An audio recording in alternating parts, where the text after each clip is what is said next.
പ്രധാനമന്ത്രി മോദിയുടെ മൂന്നാം ടേം. ലോകത്തിന് എന്താണ് ഇത് അർത്ഥമാകുന്നത്?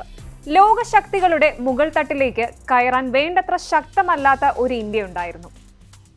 ആഴത്തിലുള്ള ആഗോള ശ്രദ്ധയും കനത്ത തന്ത്രപരമായ പ്രാധാന്യമുള്ള ഒരു രാജ്യമായിരുന്നുവെങ്കിലും മുൻപന്തിയിലേക്ക് എത്താതിരുന്ന ഒരു ഇന്ത്യ. പ്രധാനമന്ത്രി നരേന്ദ്രമോദിയുടെ കീഴിൽ ആഗോള നയതന്ത്ര വേദിയിൽ ഇന്ത്യ ഒരു വലിയ പങ്ക് വഹിച്ചിട്ടുണ്ട്. മൂന്നാം ടേമിൽ മോദി ലക്ഷ്യമിടുന്നത് എന്തൊക്കെയെന്ന ആകാംക്ഷയിലാണ് ഇപ്പോൾ ലോകം. മറ്റൊരു 5 വർഷത്തെ അധികാരസ്ഥാനത്ത് എത്തുമ്പോൾ US, Russia, Britain, France, Israel എന്നിവയുൾപ്പെടെ 70-ലധികം രാജ്യങ്ങൾ പ്രധാനമന്ത്രി മോദിക്ക് ആശംസകൾ അറിയിച്ചു. പാർലമെന്ററി ഭൂരിപക്ഷം കുറഞ്ഞ സാഹചര്യത്തിൽ പോലും ലോകത്തിലെ ഏറ്റവും ശക്തരായ വ്യക്തികളിൽ ഒരാളായി ലോകം മോദിയെ കാണുന്നുണ്ട്. മോദി ആഗോള സർക്യൂട്ടിലെ ഏറ്റവും മുതിർന്ന നേതാക്കളിൽ ഒരാളായിരിക്കും. അതിനുള്ള വ്യക്തമായ സൂചനകൾ ലോകത്തിന്റെ പല ഭാഗങ്ങളിൽ നിന്നും എത്തിക്കഴിഞ്ഞു. ശരിക്കും നരേന്ദ്രമോദി ഇന്ത്യയെ ഗ്ലോബൽ സൗത്തിന്റെ നേതാവായി എന്നും ചിത്രീകരിച്ചു. ലോകത്തിലെ ഏറ്റവും ജനസംഖ്യയുള്ള രാജ്യവും അതിവേഗം വളരുന്ന പ്രധാന സമ്പദ് വ്യവസ്ഥയും എന്ന നിലയിൽ UN സുരക്ഷാ കൗൺസിലിൽ സ്ഥിരാംഗത്വം നേടുന്നതിനായി 73-കാരനായ അദ്ദേഹം സമ്മർദ്ദം ചെലുത്തി. ഇന്ത്യ യഥാർത്ഥത്തിൽ ഒരു മികച്ച അന്താരാഷ്ട്ര ഫാക്ടറായി മാറിക്കഴിഞ്ഞു.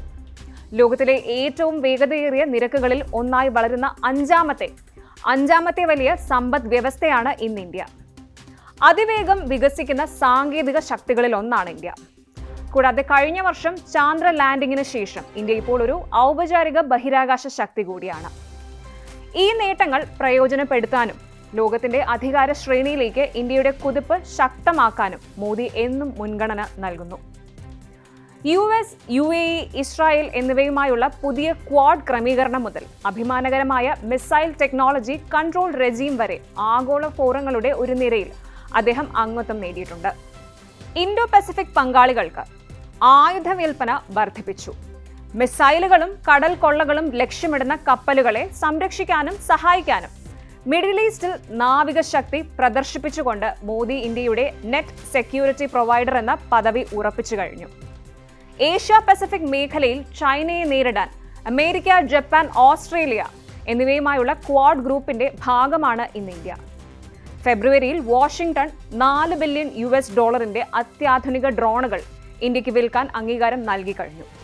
ഇത് വടക്കൻ അയൽരാജ്യത്തോടുള്ള ഇന്ത്യയുടെ പ്രതിരോധത്തിന് ഏറ്റവും പുതിയ കരുത്താണ്. യൂറോപ്യൻ രാജ്യങ്ങളുമായും ഇന്ത്യക്ക് വളർന്നു വരുന്ന ശക്തമായ ഒരു ബന്ധമുണ്ട്.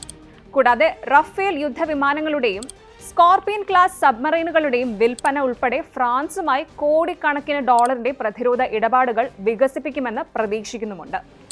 ഇനി ഇന്ത്യ ചൈന ബന്ധത്തിലേക്ക് ശ്രദ്ധ തിരിച്ചാൽ ബെയ്ജിങ്ങും ന്യൂഡൽഹിയും ഷാങ്ഹായ് കോർപ്പറേഷൻ ഓർഗനൈസേഷൻ ഫോറത്തിൽ മോസ്കോയ്ക്കൊപ്പം അംഗങ്ങളാണ്.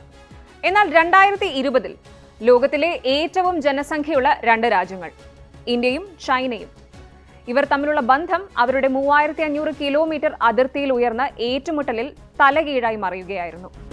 ആഗോള തീരുമാനങ്ങൾ എടുക്കുന്നതിൽ വികസ്വര രാജ്യങ്ങൾക്ക് കൂടുതൽ പ്രാധാന്യം നൽകണമെന്ന് ഇന്ത്യ വാദിക്കുന്നതോടെ ആഫ്രിക്കൻ യൂണിയൻ ബ്ലോക്ക് G20-യിൽ സ്ഥിര അംഗമായി മാറിയത് മോദിയുടെ നിരീക്ഷണത്തിലാണ്. അതുപോലെ വളർന്നു വരുന്ന സമ്പദ് വ്യവസ്ഥകളുടെ ബ്രിക്സ് ക്ലബിന്റെ സ്ഥാപക അംഗം കൂടിയാണ് ഇന്ന് ഇന്ത്യ. ന്യൂഡൽഹിയും മോസ്കോയും തമ്മിൽ കോൾഡ് വാർ മുതലുള്ള ബന്ധമാണുള്ളത്. ഇന്ത്യയുടെ ഏറ്റവും വലിയ ആയുധ വിതരണക്കാർ കൂടിയാണ് റഷ്യ.